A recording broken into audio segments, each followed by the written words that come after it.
In today's video, I'm going to show you how to adjust the backlight brightness on your Suunto Vertical watch. I've got a low overhead, so hopefully you'll be able to see the changes here. What we're talking about with the backlight is whenever I turn the screen on, how bright is it basically? I'm going to be using the buttons. If you're a touchscreen person, you could do touchscreen as well. We're going to press and hold the middle button on the right-hand side of the watch. That'll take us into our settings. The very first option under settings is general. We're going to press the middle button because we need to go under the general settings. Now we're going to use the down button. We're going to go down a few options till we see display.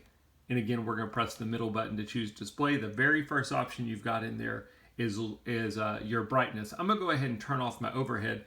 Hopefully you'll be able to see this okay. So I'm currently on low. We can choose medium or we can choose high.